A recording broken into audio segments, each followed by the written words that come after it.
दी है, लेकिन गलती सरकार की थी कि जब ये गाइडलाइंस तैयार, यूजीसी की गाइडलाइंस के बाद देश में जनरल और ओबीसी कैटेगरी नाराज थी, जिसके बाद सुप्रीम कोर्ट ने रोक लगा दी है। लेकिन गलती सरकार की थी कि जब ये गाइडलाइंस तैयार हो रही थी या जो जो इनको तैयार करवा रहे थे उस पर सरकार की नजर क्यों नहीं थी?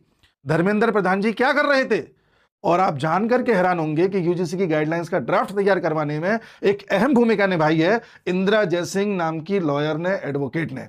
जब इनके बारे में आप इतिहास जानेंगे तो आपकी रूह कांप जाएगी। ये इंदिरा जयसिंह वही हैं जिन्होंने अफजल गुरु की फांसी को रोकने के लिए पिटीशन दायर करवाई थी कि इनकी फांसी रोक दी जाए। अफजल गुरु वही है जिसने 2001 में संसद पर हमला करवाया था। ये इंदिरा जयसिंह वही है जो उस टीम में शामिल थी जो याकूब मेनन की फांसी भी रुकवाने के लिए आधी रात को अदालत खुलवा रहे थे, लेकिन कोर्ट ने इनकी याचिका खारिज कर दी थी। इंदिरा जयसिंह वही हैं जो निठारी कांड आपने सुना होगा, जो बच्चों को मार के खा जाता था, उसका आरोपी था सुरेंद्र कोहली, इसको छुड़वाने में भी रोल निभाया है। इंदिरा जयसिंह वही हैं जो वर्तमान में कह रही हैं कि शारीरिक संबंध बनाने की जो उम्र है वो मिनिमम 18 से घटा करके 16 कर दी जाए। आप जानते हैं अगर ऐसा हो गया तो जो धर्मांतरण हो रहे हैं बड़े स्तर पर वो और ज्यादा बढ़ जाएंगे। इंदिरा जयसिंह वही हैं जिन्होंने सेक्शन 377 लागू कराने में पूरी ताकत लगा दी जिससे होमोसेक्सुअलिटी ज्यादा से ज्यादा इस देश में हो। इंदिरा जयसिंह ने तो निर्भया के आरोपियों को फांसी ना हो जाए उसका भी प्रयास किया था और निर्भया की मां से बोला था कि सोनिया गांधी से सीखते हुए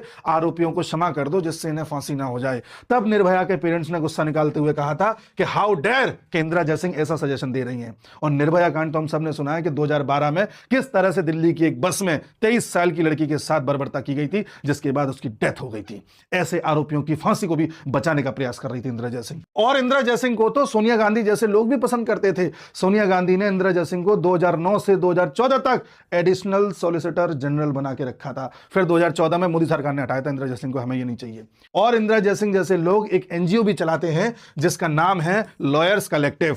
इस एनजीओ पर आरोप है कि सेक्शन 377 में भी भूमिका निभाई है, कई रोहिंग्यास को सिटीजनशिप मिल जाए इसमें भी भूमिका निभाई है, और सीए के तहत हमारे पड़ोसी देशों से आने वाले हिंदुओं को जो नागरिकता मिल रही थी वो न मिले इस पर भी कोशिश करी है।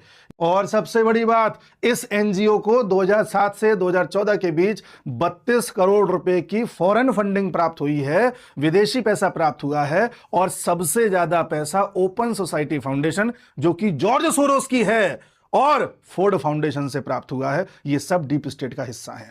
बाद में मोदी सरकार ने इनका एफसीआरए लाइसेंस कैंसिल किया है जिससे बाहर से फंडिंग प्राप्त ना हो। अब फंडिंग कहां से आ रही है पता नहीं। इस तरह के लोग न सिर्फ न्यायिक व्यवस्था में हैं बल्कि रोमिला थापर, इरफान हबीब के रूप में हमें गलत हिस्ट्री की बुक्स भी पढ़ाते आए हैं जिससे हमारी थिंकिंग गुलामों जैसी ही रहे।